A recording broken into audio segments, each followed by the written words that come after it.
As you know, the governor has proposed a significant reduction in the state appropriation for the state institutions and for the state-related institutions, state-owned and state-related institutions.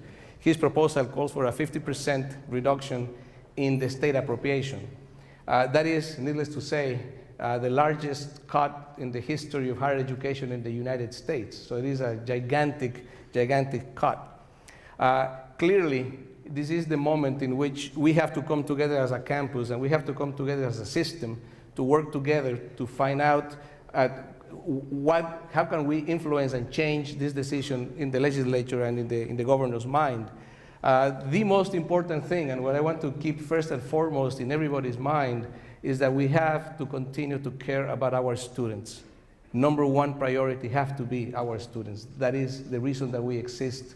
That is what we do, everything that we do. So we have to work with our students and work to help our students, because it is not fair to think that we can just shift all the burden of budget cuts to tuition for the students that are here and for the families. So we're going to have to work a lot.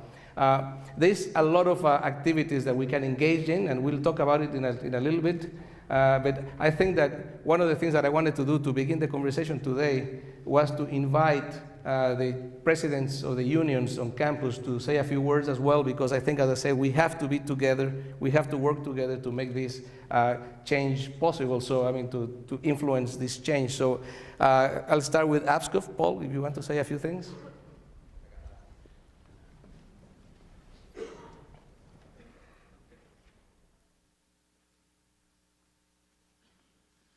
Good morning, everyone. It's a shame that we have to gather here today under times like this, where you have people in office that don't know education. We're living in unprecedented times. I'm sure that many of you have been following what's going on in Wisconsin, right? Where they're trying to strip unions and strip the CBA. They don't care about education, they care about money. Labor is under attack. This budget by this governor is a setup for that to come to our state. The governor has facts wrong, and they need to be corrected so that he knows what the truth is. There's a couple things that I think people should do. We all have to work together to correct this misguided individual. You need to read the budget. This piece of paper right here, this pile of papers, right? This is just a fourth of what's online. See, the governor has put it on there, and he's put it with this dashboard, and you can look at it, okay, and you can surf through it, and the dashboard, of course, doesn't have the details. If you go on there, you can find the details, because what has to happen is these details have to be made public, they have to be made known, and he has to be held responsible for his irresponsibility. There are some facts. I even give you the page, E13.11. The corrections budget has increased while education has dropped. 23 out of 32 prisons that exist in the state had under-budgeted expenses last year, but yet they got increases in their budget. You have budget for things like painting of the walls, replacing the windows, things that, I don't know, if I was going to fire people and have them not have health insurance and not have something to do, maybe I'd delay that a year. The prison budget has increased $287 billion. The PASHE decrease was $270 billion. What would you do if you were in charge? Here's another fact.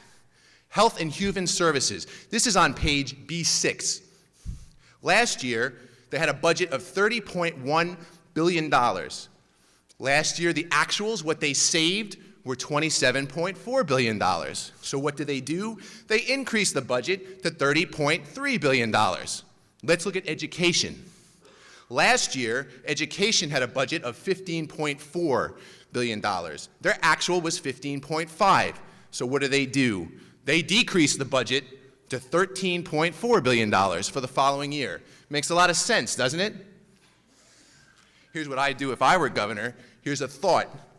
Take the $85 million, the $0.85 billion that you were over the budget, right? Take that out of the surplus, okay, for health and human services, and maybe you can keep education the way it is, right? These are facts. We cannot be passive. And if you think that one person can't make a difference, you're wrong. Look at Egypt. You've been following the news. One person started that, and it's made a difference. We have to make a difference. Now is not the time to be separated, divided, fighting amongst ourselves, fighting with anyone. We now have a common enemy, and his name is the governor.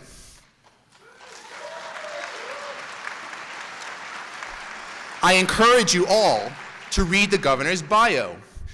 My mother was a union leader for 25 years, and one of the things she would say is the worst individuals that you had to worry about in administrative and offices in public education were those that failed as teachers. So you'd have a teacher in the school district for 2 years, 3 years, they'd go on into the public, and then they'd try to tell the teachers who were in the trenches what to do.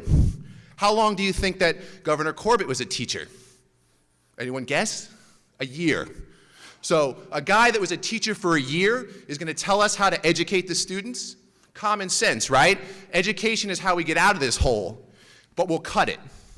This is a man that has to be held responsible. We need to write our legislatures. We need to protest. We need to make our voices heard because this is wrong. This is not an us versus them, us versus administration. This is us versus Tom Corbett and these elite people that are trying to eliminate the middle class.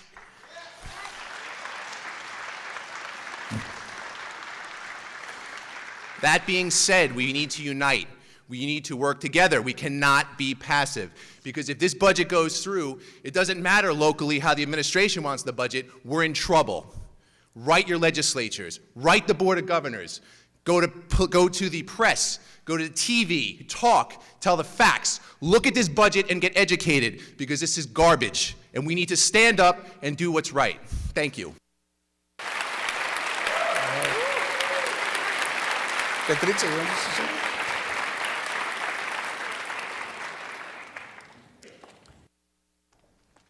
Good morning, everyone. I'm Patricia Hadzidziva, and I'm the president of SCUPA. I'm here today representing professionals who work directly and closely to students and who are committed and dedicated to students' academic success. I'm also here today to join our President, Dr. Cevallos, union leaders, and each of you, and to raise concerns for the future of quality and affordable education, while we can keep our dignity and have a voice to negotiate our fair contracts. The proposed budget will not only cut jobs, but also will cut opportunities and access to education regardless of the age, race, gender, orientation, ethnicity, ability, geography, and class. I fear that the governor's proposed cuts will drastically affect our communities financially, socially, and culturally, while jeopardizing their right to education. I like to ask each of you to defend the right to education that is offered through our state system by calling, sending emails, writing letters to your representatives. I like to thank our KU administration for taking the leading role in supporting quality and affordable education. I like all of you to stay and to stand united in our effort, regardless our personal, professional, culturally, ethnically difference. Please stay tuned and let's go forward to cut this proposed budget. Thank you so much. Thanks. Ray?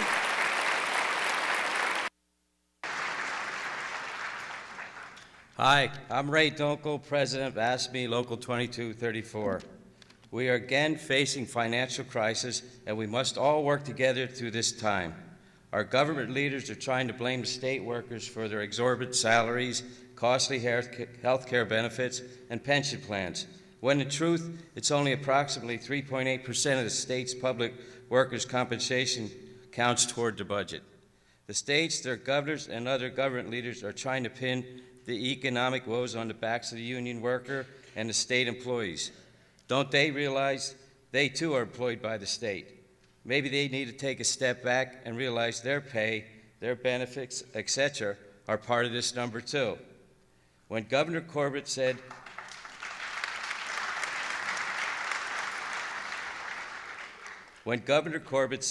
we are in this together, it really doesn't seem this way. I haven't seen any of these much higher paid government employees give back any of their 2010 raises.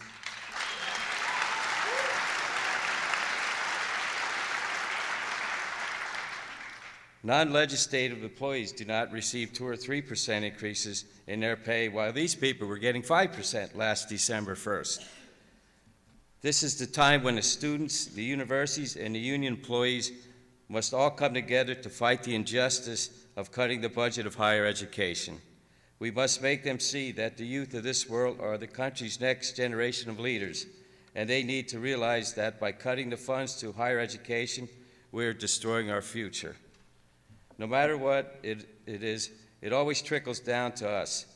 And when it is the non-legislative worker is the one paying the price in higher costs for food, clothing, and their education. This country is going to lose way too much, and we're going to end up being a third world country.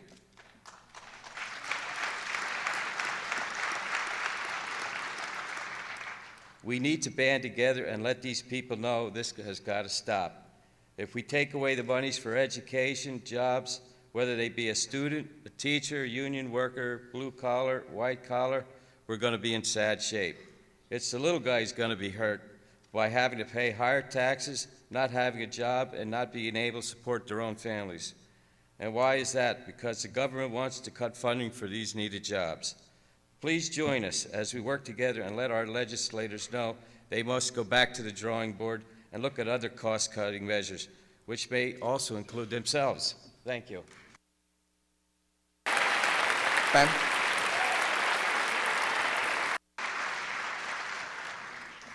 Good morning, I'm Pam Sicker. I'm here not only as representative of OPIU, but as a parent of a state system undergrad, the aunt of a soon-to-be Pittsburgh grad, and the daughter of a graduate KU student, all of whom I think see their education not as an expense, as the governor would call it, but instead as an investment not only into their future, but into the future and prosperity of our state.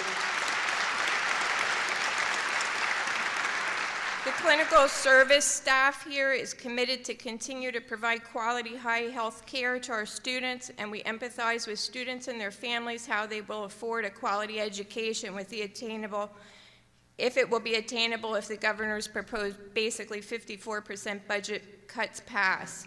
We have all been anticipating and preparing for these budget cuts over the past few years, but this proposal is just unimaginable. We urge everyone, especially students here, to contact their legislators and express your concerns. I think we all need to pull together and invest in our state's future by educating our governor that this proposal is unacceptable and we will only have a negative impact on Pennsylvania's future. Thank you. And I also asked the president of the Student Government Board to say a few words. Hi, everyone. Sometimes it takes a terrible thing like a 50% budget cut to bring a campus community like this one together.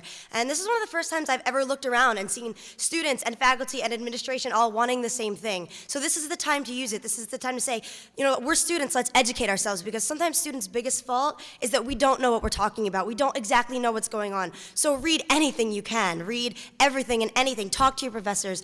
You know, let them tell you their opinions and decide what's my opinion going to be? What is my opinion as a student going to be? Am I going to let a governor put money into prisons and into welfare? No. Is that our future? Is welfare and prisons our future? No. I am your future. I, right here, am your future. The student in that chair is your future. We are your future. This is what we need to let the governor know. Are you going to invest in your future in prisons and in all these other things? No. Invest in education. And instead of, protesting and signing a petition are good things, but they want to know, what's going to make a difference is, this is my name, I'm a voter, and this is what I think, and I'm appalled by this. Buy some stationery that says your name, write, this is what I think. Have your parents specifically write your own opinions, your own what you think, and that you're angry. We need to let them know that we are angry and that we won't stand for it as a group, not as students, not as faculty, not as administration, as a state system. Thank you. Thank you very much. All right. What I like to do is just to do a couple of quick things. One is a really brief overview of the budget process, then a brief presentation about what the budget is and what the impact would be in terms of actual dollars. And then we'll have a couple of microphones out here so that you can just line up and we can have a conversation about it. Clearly, this is the beginning of a conversation, and this is the beginning of a conversation in Harrisburg as well, so it is something that will take some time. The budget, the way that usually works, the governor makes a proposal, typically in January. This time, obviously, being a new governor, has to be sworn in January, had to do it in March. Then the legislature has budget hearings. And that is what's going to be happening over the next 2 weeks. So actually, the House and the Senate will be having a lot of hearings about budget issues. They invite a lot of people. The chancellor of the system will be there, the president of Penn State, Pittsburgh, Temple, etc. All these people will go and talk to legislators in specific hearings about the budget. They will come back in session in April 4th. So actually, the legislature is not in session until April 4th, and then they will start actually working on the budget. All right. The point that Sam made about contacting legislators, the point that Pam and everybody made about contacting legislators is crucial. It is really a very important thing to do. And the more people that we can have writing to your local representative and to your local senator from your area, the more important it is. Please do not use Kutztown email or Kutztown letterhead, because that is a political activity and we are a state institution, so it has to be out of your own Gmail or Hotmail or whatever account, or out of a piece of letterhead with your name or a blank paper. But it is important to keep in mind that most of the legislators that you're going to be writing to actually like the state system, and many of them want to help us. So, it's just, I cannot tell you what to say or what to do, but the tone of your messages, try to be like, Sam, I am a student, I work here, I study here, I've been here for 25 years, this is going to affect my life, it's going to affect my family, it's going to affect my future. They are not the enemy. Okay, there's no real enemy. We have a $4 billion issue that the state has to fix out. We can certainly change. I think that the governor, obviously being new, is trying to look at this, and there's a lot of things that happen in the budgeting process. So this is going to be a long process until we find out what the budget is. Do contact people. Do ask your friends and families and relatives to contact the local legislators. If you are a registered voter, much better. And if you voted, by the way, today is a voting day in Berks County. If you voted, even more important. So, please do that. They will pay attention to you, especially if you're a registered voter and if you do vote, because obviously they work for you as legislators. So just keep that in mind. I mean, when they are overwhelmed, they're going to get hundreds of letters from all of us and from all the people. When you write to them a short little note saying, please keep us in mind, I am, whatever here, and this is important to me, will go a long ways. Budgets do change. It is a negotiation. It's not something that is cast in stone. The governor just put out a proposal, and then we're going to be working and lobbying. Now, the most effective voices are the students. No question about it. You are the people that will have a direct impact in your lives out of the cost cutting that we have. Our board of governors and our trustees, everybody knows them. We employees work here. So we all have some interest in the outcome of these conversations. The students are the real beneficiaries and the people really affected by that. So students have to be the voice, and I am delighted that Sam is here. They're organizing already a day of advocacy in Harrisburg in April 4th. Yeah, you can say something in a few minutes about it if you want. Sure, why not? Just to let students know, students may be saying, what are we doing to solve this as students besides writing letters? How are we getting together as a group? There's been an initiative planned throughout the PASHE system for a couple months now that's taking place on April 3rd. Groups of students, trustees, as well as presidents from all the state school universities in little groups will be meeting in the offices of legislators, not on the steps of the Capitol building, but in their offices, saying, I'm a student, this is how this affects me, this is why we need this. As a student, I'm a president, and this is why we need this. I'm a trustee, and this is why we need this. So just so students know, there are things being done, and there are things put in place to try and rectify this and to try and save us from a little bit, more than a 50% cut. Mm-hmm. Thank you. Thanks. All right. So that said, I want to do a brief presentation, just an overview of what the budget is and what the numbers are, and then we'll open the conversation to all of you. All right.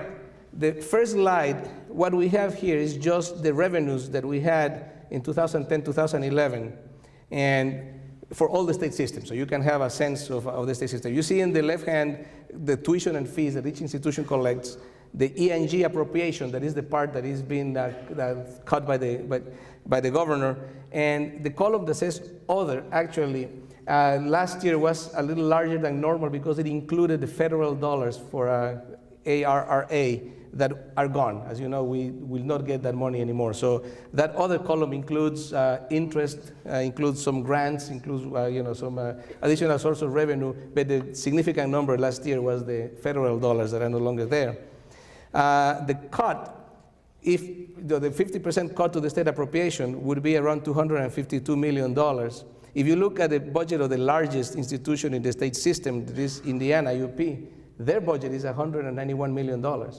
So the proposed cut would be larger than the largest institution in the system. So it's a significant cut. And you can see our total numbers, around $124 million, and our state appropriation was around $37 million. So half of that plus the federal money that was there will be our share of the proposed cut. Again, this is just a high-level view at the budget proposal by categories and the cuts related to higher education. And again, by the way, we are putting together a website. It's already on, right, John? It's the budget website. All this will be there. So we'll be posting all these materials and all these things so you can have time to really look at them and study them. So it's not just going through quickly. I just don't want to spend an awful lot of time. But so it will be available on the website. If you look at the actual cuts, community college fared relatively well. The state system of higher education, we get $232 million reduction in this proposal, plus all the one-line items that we have. We get a number of things that come out of this appropriation into what is one-line things, and those are like program initiatives fee that is about a $14 million appropriation. There is an appropriation for diversity initiatives in the state system that is also zeroed out. There is a McKeever Environmental Institute in the western part of the state that also is zeroed out. So the cut is not only the appropriation itself, it is also all the line items that get zeroed out and will have a result or an impact on us. And another, it went back somehow. Another cut that will have some minor impact, but will have an impact on us, is the other grants and subsidies in the top line. That is actually FIA, and that will be the reduction in the FIA grants that our students, and students in Pennsylvania, that take it to all the private public institutions in the Commonwealth. Now, here we have, Paul was talking a little bit about the budget of the governor, the proposed governor budget. Here's, again, a high view of what the dollar change will be. And yes, you see that the highest cut, the biggest cut of all, goes into education, both basic and higher education, while the biggest increase, if you look at the last line, is public welfare. So basically, that's, the actual number of the cuts would be significant in that sense. Going to the state system of higher education, our budget, again, you can see the revenues, you can see the proposal of the governor, and you can see the total cut for the state system of higher education would be $253 million, almost $254 million, if the cut would stand at 50%. And of course, the Board of Governors also sets tuition rates in July. So that is numbers assuming zero tuition and 50% cut. So just that you can keep in mind that, that these numbers will somehow change in some way. And for our university, coming to Kutztown itself, our cut, the proposed cut from the state appropriation would be about $22 million, which is roughly 19% of our cut. But we have to add to that the stimulus money that will not be there next year. So the total cut for us is about $26 million, roughly 21 or 21.5% cut. I'm looking at Ken, who is the master of the numbers. This is another view of the history of appropriations for the state system in the Commonwealth. And this is only starting in 98. If you go back to 85, actually the level that the new proposed appropriation would have would be $2 million less than what the state system was created in 85, in not adjusted dollars, not adjusted for inflation, just in flat dollar numbers. So certainly that would be a devastating cut for us. Finally, this is just for you to have an idea of what tuition increases would have to be to be able to offset these costs, these cuts, and bring us to a level funded budget for next academic year. And this is just as, some scenarios. You can see what the gap would be, and you can see for the PASHI, for the PASHI system, it would be probably a 33% tuition increase for students. For Kutztown, it would be slightly less. It would be 32%, roughly similar. And that, that is the difference between the PASHI overall and each individual institution. Obviously, it's irrelevant. We all have the same amount of tuition, but we all have different ways of mixing and doing things. So you can see that it would be a huge, huge increase for our students, over $2,000 at once in tuition increases. So that would be a tremendous burden on faculty and students, family and students. All right, so as I said, this is just an overview, bird's eye view of what the numbers would be, what the budget is, so we can just have the numbers there. It will be on the website. And now we're going to have a couple of microphones out here, so that if you want to line up or whatever, we'll just have a conversation and anybody can participate. So